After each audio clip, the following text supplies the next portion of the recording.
O Sistema Solar é formado por um conjunto de planetas, satélites naturais, milhares de asteroides e cometas que giram em torno do Sol graças à lei da gravidade. A Terra é o terceiro planeta do Sistema Solar e o único conhecido que apresenta condições que permitem a existência de vida inteligente. Inteligência é um substantivo feminino que significa faculdade de conhecer, compreender e aprender. Capacidade de compreender e resolver novos problemas e conflitos e de adaptar-se a novas situações. Essas condições possibilitaram o surgimento do professor, que é o responsável por passar por gerações alguns conhecimentos que são fundamentais para o avanço da vida inteligente na Terra. Com a disseminação e ampliação dos conhecimentos, surge a ciência e a tecnologia. Em Brasília, existem milhares de professores que se organizam por meio de um sindicato, o Simpro-DF, que hoje completa 40 anos. Mas essa história começou há muito tempo.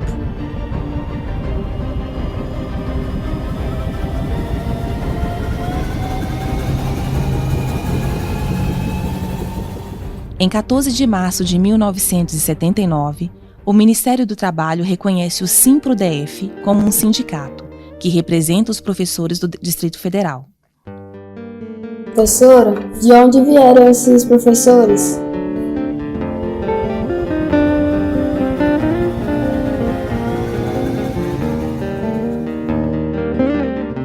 Em 1956, ao assumir a presidência do país, Juscelino Kubitschek dá início à construção da nova capital.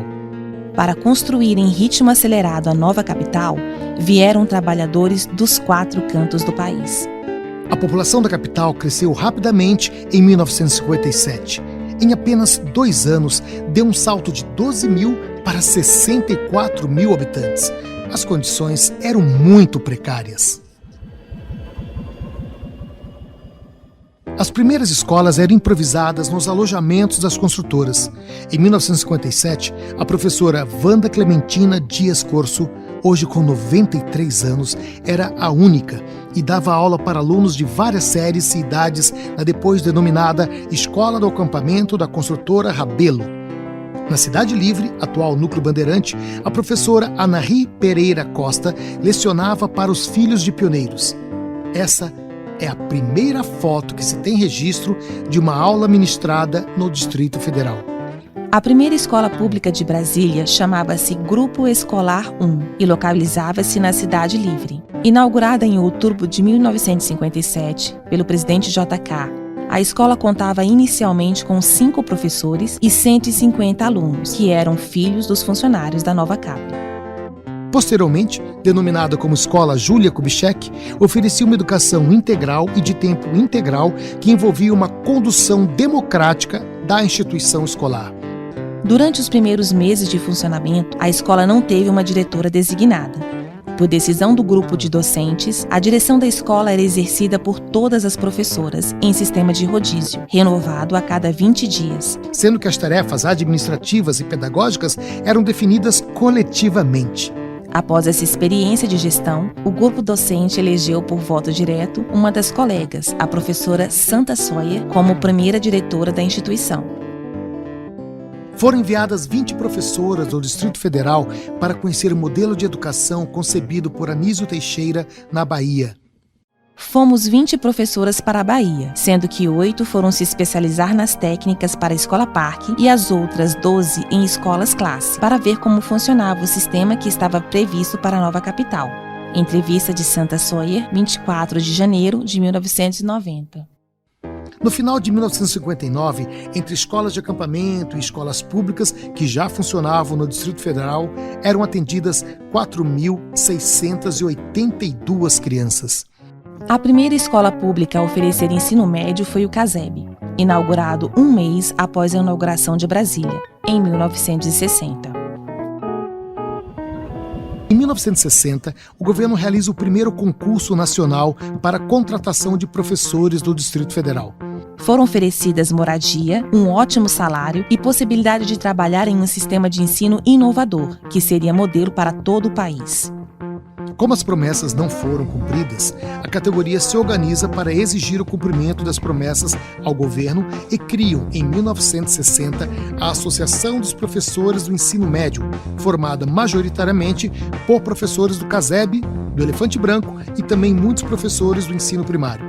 A primeira sede da associação foi na Asa Sul, na Comercial da 311. Em maio de 1962, os professores realizam a primeira greve da categoria, exigindo moradias para os professores pioneiros. Na época, os professores eram tratados conforme a conveniência do governo, que em alguns momentos os tratavam como seletistas e em outros como servidores estatais, tudo para negar direitos. Além da luta por moradia, os professores iniciam a luta pela municipalização. Em maio de 1963, é realizada uma greve de 17 dias e os professores conseguem a primeira importante conquista da categoria, reconhecimento como professores públicos. Com o início da ditadura militar, em 1964, a sede é invadida e tem todo o seu acervo destruído. O então presidente da associação, Fábio Bruno, foge e permanece por anos escondido. Vários sindicalistas são presos e detidos pelo BGB, Batalhão de Guarda de Brasília, que exigem informações sobre a organização e paradeiro de alguns líderes que ainda não tinham sido encontrados. Vários professores que participavam mais ativamente da associação passam a ser caçados e perseguidos. Alguns são demitidos e presos. O então estudante do ensino médio e presidente da União Brasileira dos Estudantes, Olímpio Gonçalves Mendes, é exilado no México. Em 14 de março de 1971, o professor Anísio Teixeira é encontrado morto no fundo do fosso de um elevador no Rio de Janeiro. Uma morte misteriosa que continua até hoje sem respostas. Em 1973, já no Brasil, Olímpio faz o concurso e é aprovado como professor da Fundação Educacional em Brasília. Em 15 de outubro de 1975, Olímpio e vários professores de Taguatinga e Ceilândia realizam algumas reuniões para criar a Associação de Professores do DF, APDF. Para propagar os ideais de luta aos professores de todas as cidades, criam o Quadro Negro, um jornal enviado para todos os professores. Em novembro de 1975, a associação é criada, já tendo ampla participação de professores de todas as regiões do Distrito Federal. Neste período, a associação não tinha sede e não podia usar as escolas para se reunir. Utilizavam o auditório da Associação Comercial e Industrial de Taguatinga para as reuniões. Na época, as principais lutas eram pelo plano de carreira, pelo Estatuto do Magistério, contratão de 40 horas e contrato de 20 horas, pois os professores só trabalhavam por hora-aula. Em 1978, a associação muda o nome para Associação Profissional dos Professores do DF, uma exigência do Ministério do Trabalho para se tornar sindicato. No dia 14 de março de 1979, o Ministério do Trabalho autoriza a criação do Sindicato dos Professores no Distrito Federal, SIMPRO-DF. Em abril de 1979, os professores organizam a segunda greve realizada no país durante a ditadura militar. Organizada e liderada pelo SIMPRO, o governo reage. Demite 39 grevistas, vários dirigentes do sindicato e o seu então presidente, Olímpio. Em seguida, faz uma intervenção federal no sindicato e substitui toda a direção por uma junta intervencionista. A greve realizada pelos professores durou 23 dias e foi a maior do país naquele ano. Mobilizou professores em todos os estados. Foi a primeira greve geral nacional. Em Brasília, as assembleias chegavam a ter mais de 8.000 professores. Mesmo com a intervenção militar no SIMPRO, no início de 1980, se iniciava no país um amplo processo de reestruturação da sociedade na luta pela redemocratização. Em 1984, o SIMPRO mostra mais uma vez sua força e capacidade de mobilização na campanha Diretas Já. Mesmo com muitos professores ainda com medo, a ditadura militar se enfraquecia. E cada vez mais professores e professoras se juntavam ao movimento por diretas já, pelas diversas lutas da categoria. No último ano da ditadura, em 1985, a categoria realiza uma greve de 5 dias e conquista a primeira gestão democrática com eleição direta para escolher os diretores de todas as escolas.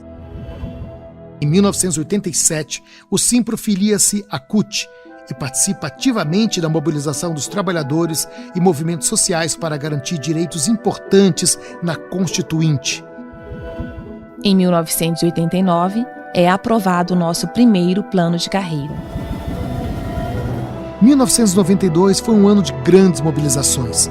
No mesmo ano do impeachment do presidente Fernando Collor, realizamos a maior greve da história da nossa categoria.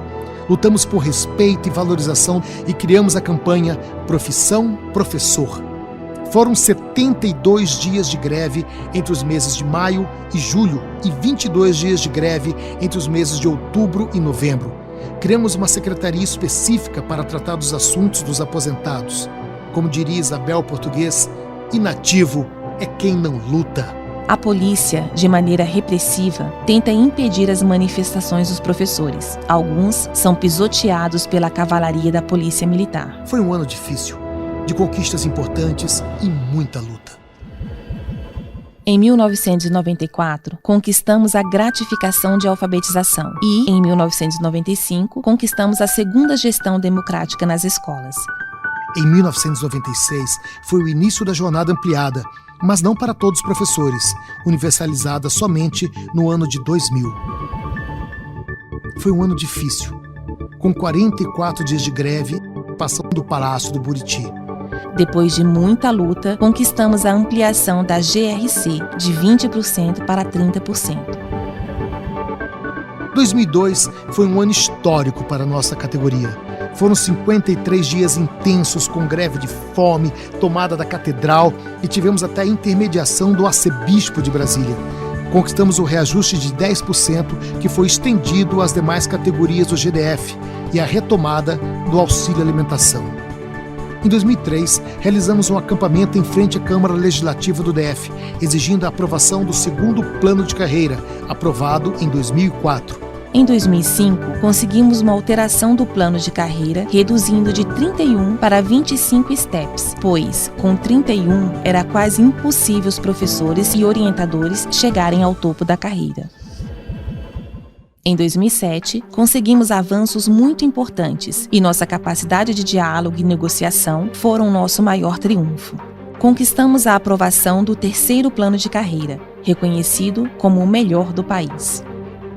Em 2008, realizamos uma greve de 24 horas exigindo a regulamentação da lei do plano de carreira. Em 2009, mesmo com a lei já regulamentada, tivemos que exigir do governo o seu cumprimento. Realizamos uma greve de 16 dias para que o governo cumprisse a lei e fizesse o repasse do Fundo Constitucional para a Educação. Em 2010, conquistamos a criação da segunda coordenação pedagógica externa dos professores de atividades. Em 2011, conquistamos um importante reajuste. Em 2012, após 52 dias de greve, conquistamos a criação do Auxílio Saúde e iniciamos o debate sobre o quarto plano de carreira. Em 2013, conquistamos a aprovação do quarto e atual plano de carreira. E em 2014, é finalizada a incorporação da TIDEM. Em 2015, fizemos a campanha Calote Não, para exigir o cumprimento da lei do reajuste. Foram 29 dias de greve e muita repressão, onde tivemos professores e diretores do Simpro agredidos e presos. Ali começava um momento diferente da nossa história, pois se iniciava uma tentativa de reduzir direitos e nos negar conquistas importantes previstas em lei. Já se iniciava a articulação para derrubar a presidente eleita, Dilma Rousseff. Aberto o processo de impeachment, Dilma é afastada e Michel Temer, de imediato, apresenta um conjunto de propostas que visam retirar direitos importantes de todos os trabalhadores. Hollenberg Mente se tornou uma das músicas mais tocadas da cidade. O Nosso Porco fez sucesso. Realizamos o primeiro acampamento da história do Buriti, para exigir o pagamento das pecúnias dos aposentados. O governo federal apresenta uma proposta que ameaça a aposentadoria de todos. O Simpro lança a campanha Maria Morreu. Toda a cidade se pergunta, quem é a Maria que morreu? Dando continuidade à campanha, é apresentada Maria, uma professora bastante idosa que morreu sem conseguir se aposentar. Foi a primeira campanha do país a afirmar que as pessoas iriam morrer sem se aposentar. Isso virou o principal argumento utilizado nas demais campanhas em todo o país. No mesmo ano, realizamos uma greve geral nacional, onde demos continuidade e aqui no DF durou 33 dias. Montamos um grande cemitério em frente ao Congresso Nacional, representando as pessoas que iriam morrer sem se aposentar. Foi o assunto do dia em todos os jornais de rede nacional e local. Em 2018, com muitos problemas na educação e na cidade, lançamos a campanha E Agora, Rodrigo? Era preciso saber do governo local o que seria feito para resolver os problemas da educação e da cidade. Foi uma longa disputa na justiça, onde ele queria impedir a nossa manifestação e qualquer questionamento ao governo. Em 2018, as eleições dividem o país. Lula é impedido de disputar as eleições, mesmo aparecendo em primeiro lugar em todas as pesquisas. Nos diversos ataques à esquerda e com um número crescente de fake news, os professores e Paulo Freire também são atacados. O programa de governo de Bolsonaro para a educação propõe expurgar a ideologia de Paulo Freire da educação. Bolsonaro é eleito presidente. O governo acaba com o Ministério do Trabalho e o Ministério da Cultura. É criada no MEC uma secretaria para estimular a militarização das escolas. O GDF anuncia a militarização de escolas no Distrito Federal. O governo federal apresenta uma nova proposta de reforma da Previdência que prejudica ainda mais os professores e trabalhadores do país. O Simpro retoma a luta em defesa da aposentadoria de todos. Lançamos a campanha Profissão Professor, para combater a criminalização do magistério e para debater com a sociedade a importância de valorizar a profissão, que é uma das mais importantes para o desenvolvimento de uma nação. Nossa luta é por uma educação de qualidade para todos. É por dignidade, para que todos consigam se aposentar. Só a nossa união nos dá forças para enfrentar todos os desafios. Somos professores, professoras, orientadores e orientadoras. Mesmo depois de aposentados, continuamos firmes e juntos na luta. A história de cada um de nós é a história da nossa categoria. Simpro, 40 anos com você.